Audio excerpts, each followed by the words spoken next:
Alright, you beautiful peoples of the internet. So today now I'm going to do a little bit of fishing down the marsh. Well, I say today, it's 7 o'clock in the evening, so it's I think it's about 8:30, 9 o'clock high tide. I've remembered to bring my torch with me today. So this is the sort of marsh area. Now I have caught fish when the tide's in, just casting here. But for this little marsh episode, I'm going to pop right down the very end, down this way, and fish where the river's a lot thinner. And hopefully there we may catch a bass with a bit of luck. May not catch anything. I'll update you once we get there. Thank you.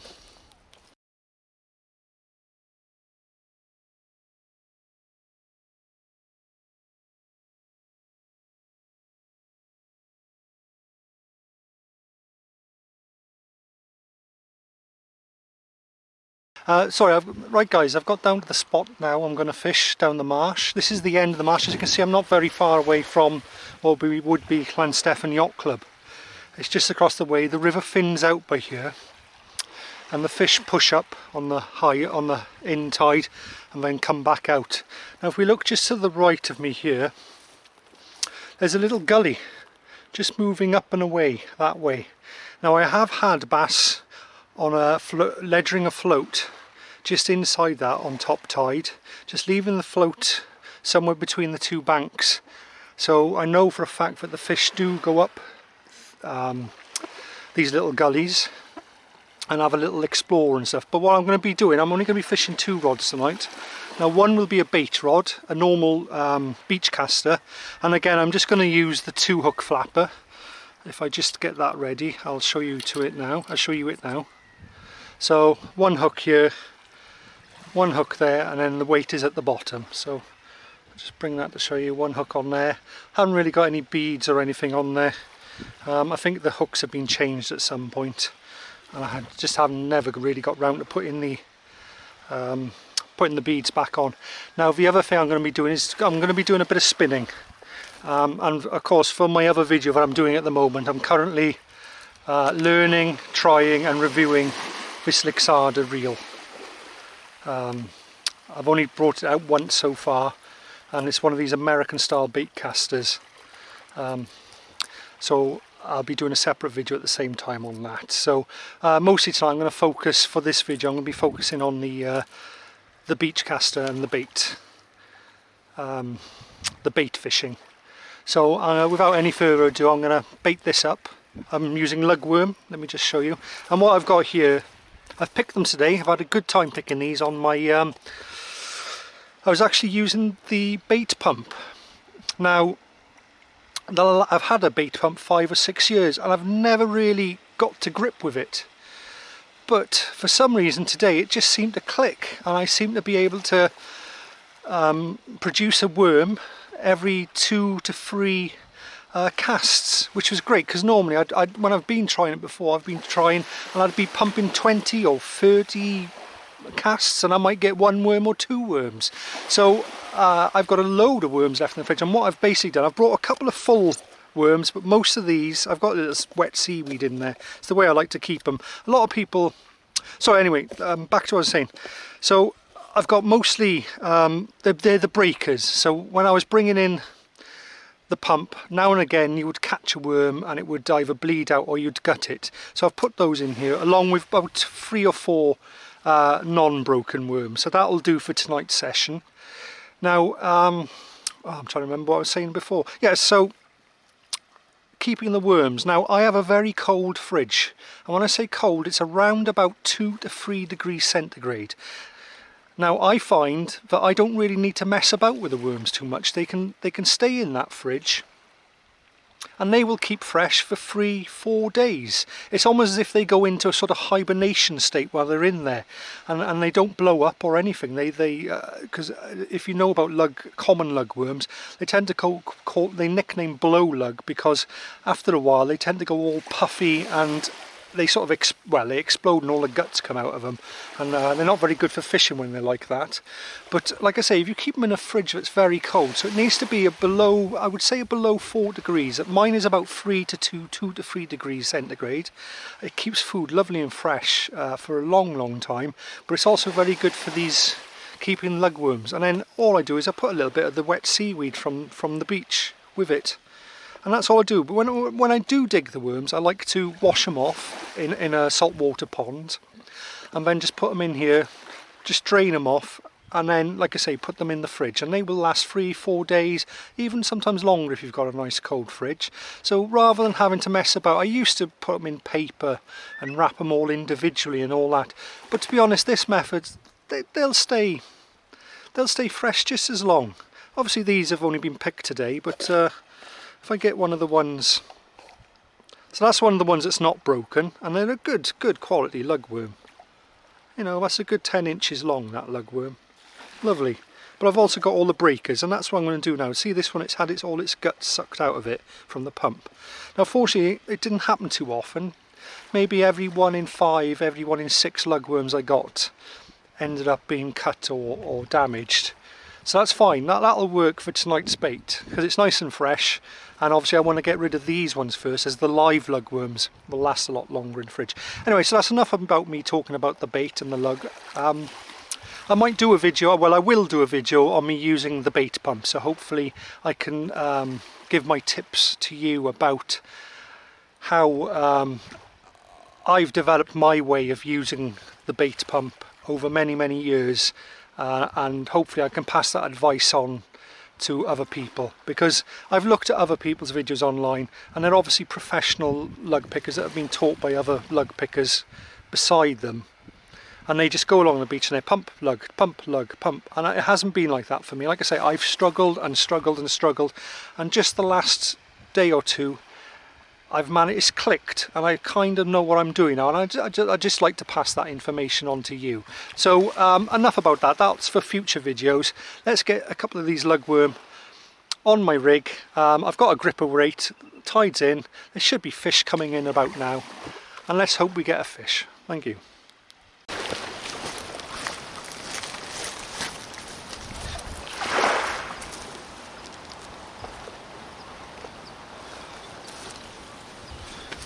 Right, so I've got my worms on now. I'm just going to bang the first cast out. Let's see how that goes. I think I'll cast from over here. Got to be careful. There's a bit of a grassy reed bed down there. Reed bed, sorry.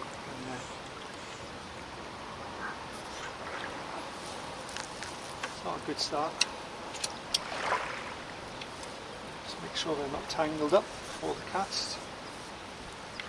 And what I'll do, I think I'll cast upriver. So I'm not going to bang too much of the cast out. That'll do.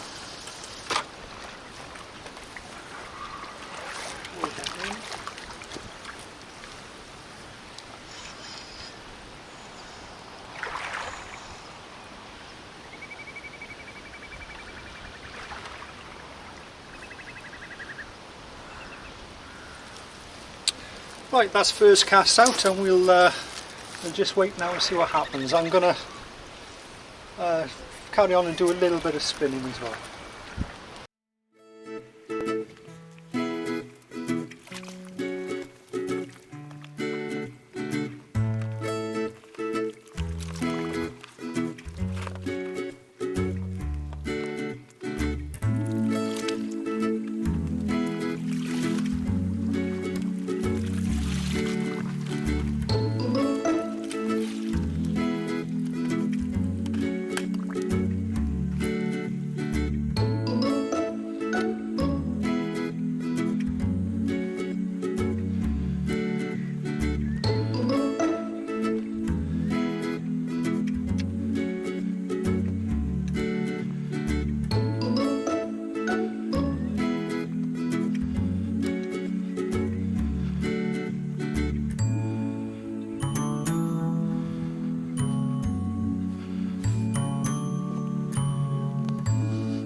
Right, this first cast has been out here long enough now, so I'll drag it in.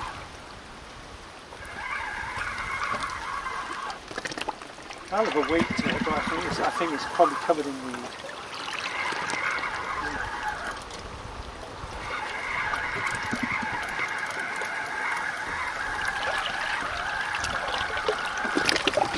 Covered in weed and the odd crab or two. That's a very unlucky crab. Managed to get himself a spiky through the ear. That's the only one other problem with fishing down this area. It's not so much the weed, that's neither here nor there. It's sometimes here and sometimes it's not. It's the crabs. There's quite a high density population of crabs here, which is one of the reasons why I quite like to use the float down this way. But like I say, I've got plenty of bait back in the house, so we'll bait this up again and get another cast out there. If I can get it off. I can get it off the grass, keep catching myself up here.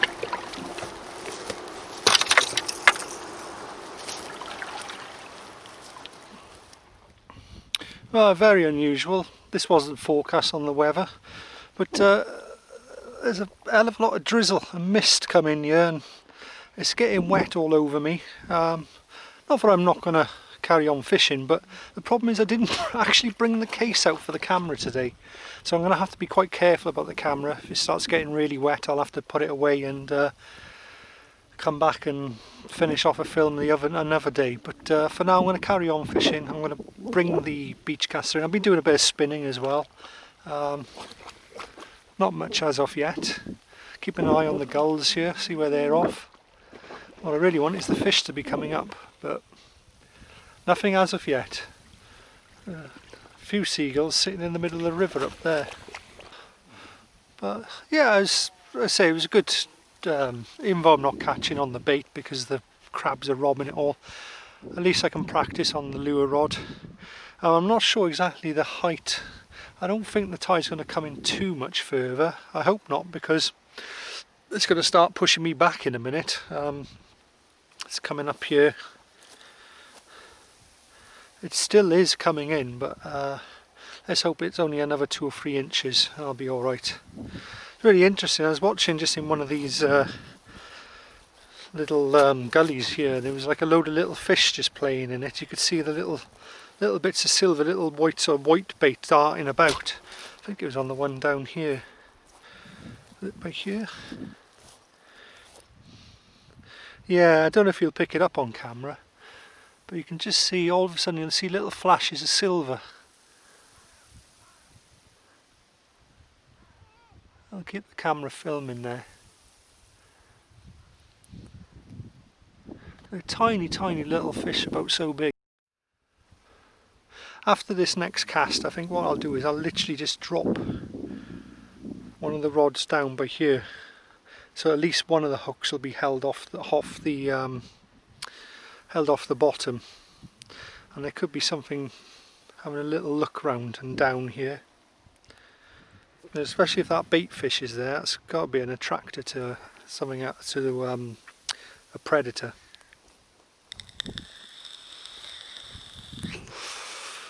Anyway, starting to get dark now. It's now 9:15. Sun sort of goes down about 9 o'clock-ish and it'll be dark by 9:30.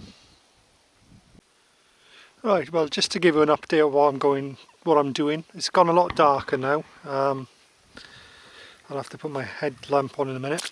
But I've literally just got the rod dangling down the side here, and I've had a couple of really good bites on it, but no takers, so I've got the drag very loose. What I'm doing, I'm basically I've only got the one worm on there, and I'm just hanging it, suspending the worm in the water at about a foot off the actual mud bank, and something keeps coming for it. But what I'm going to do now, before it gets too dark, I'm going to change the hook on that. I'm not happy with the actual hook itself. I think it's a little bit on the blunt side, so I have to put a bigger hook or a smaller hook on there. Well, I finally got the hook on, and as you can see, I've just let me put this camera headset right. So I've just got it there, and literally the worm is just in the water there. So I'm going to turn the light off. Turned out to be a bit of a crappy evening, really.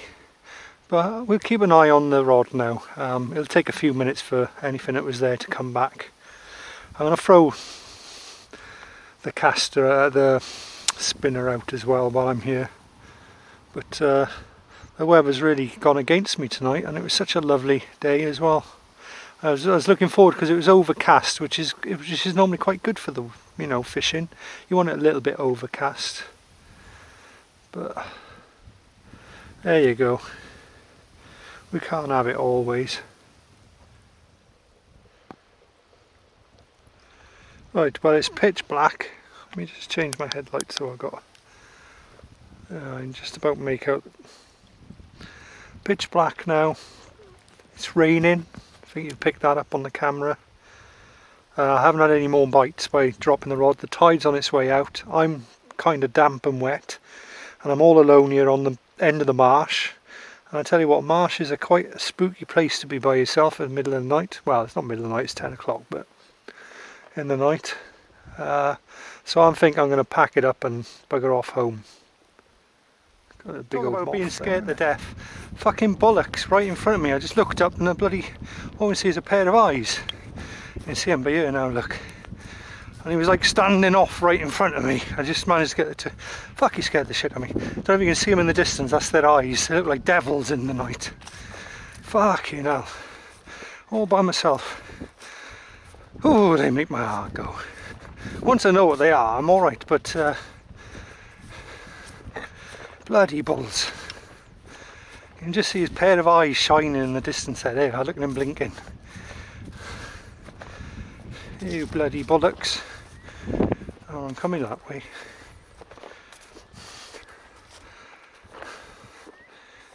Look at them all. There's the eyes, look.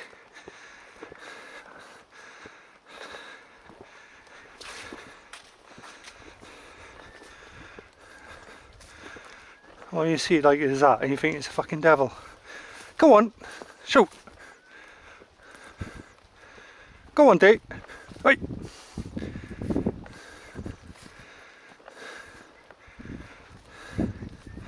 Do it. Right, you do what you do and I'll do what I'm doing, alright? Bye bye. Oh my god, my fucking rod is stuck in here now.